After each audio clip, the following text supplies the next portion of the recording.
Video ini hanya untuk mereka yang punya logika. Bagi yang tidak punya logika, skip aja. Saya Muslim, tapi saya sangat bahagia bahwa Paus Fransiskus berkunjung ke Indonesia. Paus adalah seorang pemimpin tertinggi Katolik di dunia. Tapi kehadirannya tidak membawa arti hanya pada umat Katolik. Dia adalah salah seorang pemimpin dunia yang selama lebih dari 10 tahun kepausannya memberi teladan yang luar biasa bagi seluruh penduduk dunia. Dalam video kali ini, saya ingin sebut sejumlah saja keteladanan yang bagi kita semua. Salah satu yang terpenting adalah pandangannya tentang Tuhan. Pada wawancara dengan Harian Italia pada 9 Oktober 2013, Paus mengatakan Tuhan yang dipercayanya bukanlah Tuhan Katolik, melainkan Tuhan universal. Bayangkan, seorang pemimpin Katolik mengatakan bahwa Tuhan yang dia percaya adalah Tuhan yang universal. Dengan tegas dia mengatakan, Tuhan bukan Katolik, Tuhan adalah universal dan kita adalah umat Katolik karena cara kita memuja Dia.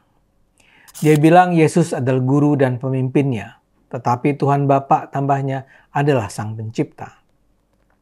Buat saya ini adalah ajaran tentang Tuhan yang sebenarnya. Buat apa kita meributkan perbedaan paham kita tentang agama, tentang Tuhan? Buat apa kita menganggap Tuhan yang kita percaya lebih hebat, lebih benar daripada Tuhan yang dipercaya orang lain? Bagi Paus, Tuhan adalah Maha Esa. Tuhan bagi orang Katolik, Kristen, Islam, Hindu, Buddha, Konghucu, aliran kepercayaan lain, dan bahkan kaum ateis adalah cuma satu, Tuhan universal. Karena itu saya sangat berharap Paus bisa terus menjadi sosok yang kita jadikan panutan bersama. Yang luar biasa juga dari Paus adalah pandangannya soal homoseksualitas. Dia bilang, agama memang melarang homoseksualitas, tapi homoseksualitas bukanlah kejahatan. Dia bahkan mengkritik negara-negara yang mengkriminalisasi tindakan homoseksual dengan menganggap hukum tersebut merupakan tindakan yang tidak adil. Ia menganggap Tuhan mencintai seluruh makhluknya, apapun adanya. Menurutnya, kaum gay harus disambut dan dihormati dan tidak boleh dipinggirkan atau dikucilkan. Ia meminta para uskup Katolik di berbagai negara tetap menyambut kaum LGBTQ untuk beribadah di gereja. Dengan pernyataan itu, Paus Fransiskus menjadi paus pertama yang menerima kehadiran kaum gay. Kembali, ini adalah keteladanan luar biasa. Banyak orang beragama karena merasa agama memang tidak mengakui LGBT bisa bersikap sangat jahat dan tidak adil. Paus seperti mengatakan, kalaupun kamu tidak menyetujui gay, sebagai seorang beragama, kamu tetap harus menghormatinya. LGBT bukan kejahatan. Yang juga mengagumkan adalah pilihannya untuk hidup sederhana. Saat baru terpilih sebagai paus, ia menolak menggunakan kendaraan dinas berupa BMW dan Mercedes yang disediakan buat dirinya. Ia justru memilih menggunakan mobil bekas jenis Renault keluaran tahun 84 yang disediakan seorang pendeta Italia.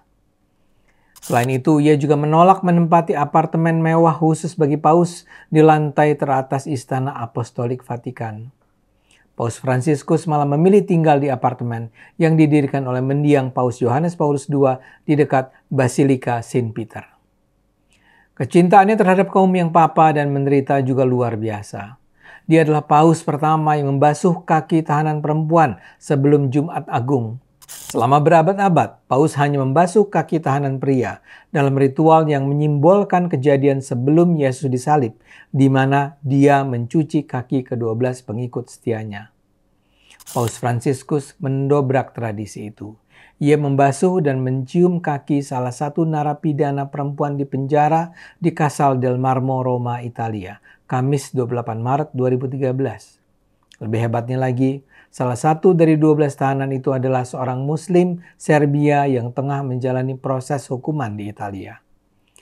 Paus adalah tokoh yang secara konsisten membela kaum yang terpinggirkan. Dia mengkritik sistem ekonomi yang tidak berpihak kepada yang lemah, yang menimbulkan diskriminasi, kesenjangan, dan berdampak pada kerusakan lingkungan. Ia mengecam ekonomi yang dikuasai hanya oleh segelintir orang. Ia berulang kali mengimbau agar orang miskin dilibatkan dalam menentukan kebijakan yang berdampak pada mereka. Dia misalnya menganjurkan agar dunia tidak perlu terlalu ngotot mengejar pertumbuhan ekonomi yang tak melandaskan diri pada keadilan. Pada 2019, Paus menulis sebuah surat kepada para ekonom, pengusaha, dan wirausahaan muda di seluruh dunia. Dia menyerukan ekonomi yang melibatkan, bukan menyingkirkan. Ekonomi yang memanusiawikan, bukan merendahkan. Ekonomi yang peduli pada lingkungan, bukan yang merusak. Paus adalah tokoh yang sesungguhnya dibutuhkan sebagai salah seorang juru bicara pengkritik sistem ekonomi global yang melaju bebas tanpa mempedulikan efeknya terhadap mayoritas warga dunia yang tidak sejahtera. Gagasan-gagasan itu kemudian sering disebut sebagai ekonomi Fransiskus. Karena sikap anti pasar bebas itu, Paus berulang kali dituduh sebagai seorang Marxis dan bahkan komunis. Namun Paus selalu membantahnya dan menyatakan ia hanya ingin menegakkan doktrin sosial Gereja Katolik. Paus menjadi teladan dalam begitu banyak hal. Dia dikenal sebagai pemimpin yang memperjuangkan semangat persaudaraan, perdamaian, toleransi, serta menjaga kerukunan antar umat beragama. Secara terus-menerus, dia menyerukan perdamaian dan gencatan senjata di Ukraina dan Gaza. Paus dengan Imam Besar Al-Azhar, Syekh Ahmad Al-Tayyib pada 4 Februari 2019 menandatangani deklarasi Abu Dhabi tentang persaudaraan umat manusia bagi perdamaian dunia dan hidup bersama. Dari contoh itu semua, mudah-mudahan Anda paham mengapa saya begitu mengaguminya. Saya Muslim, tapi saya sangat mengagumi dan menghormati Paus umat Katolik ini. Kunjungan Paus ke Indonesia kali ini juga membawa semangat persaudaraan. Tema yang diusung dalam kunjungan Paus adalah Faith, Fraternity, and Compassion, yang bisa diterjemahkan sebagai iman, persaudaraan, dan belas kasih. Harian Kompas sendiri menulis bahwa kunjungan Paus Fransiskus ke Indonesia merupakan bagian dari pengakuan atas status Indonesia sebagai miniatur keberagaman dan toleransi. Indonesia adalah negara pertama yang dikunjungi Paus dalam lawatan ke Asia Pasifik sampai 13 September nanti. Selain Indonesia, Paus ke-266 ini juga akan mengunjungi Papua Nugini, Timor Leste, dan Singapura. Indonesia sudah 2 kali mendapat kunjungan Paus sebelumnya, keduanya di era Orde Baru. Yang pertama Paus Paulus VI pada Desember 1970 dan kemudian Paus Yohanes Paulus II pada Oktober 1989. Kali ini adalah kedatangan Paus pertama di era reformasi. Sebuah jajak pendapat yang dibuat Harian Kompas pada 19-21 Desember juga menunjukkan tingginya penghargaan dan harapan masyarakat Indonesia terhadap Paus. Kompas bertanya pada 536 responden melalui telepon di 38 provinsi di Indonesia.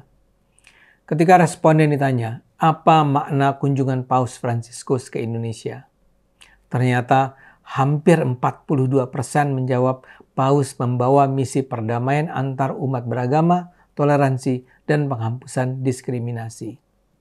Sementara ketika responden ditanya, apa harapannya atas kunjungan Paus ke Indonesia? 2 jawaban tertinggi adalah, pertama, 40% menjawab kunjungan Paus memberi inspirasi dan dorongan terhadap persatuan dan kerukunan antar umat beragama di Indonesia. Sementara 39,4% menjawab kunjungan Paus menjadikan Indonesia sebagai barometer kehidupan beragama yang rukun damai. Mudah-mudahan kunjungan Paus berjalan mudah dan lancar, dan kita di Indonesia dapat meniru keteladanan luar biasa Sang Paus di negara kita. Ayo gunakan akal sehat, karena hanya dengan akal sehat dunia ini akan selamat.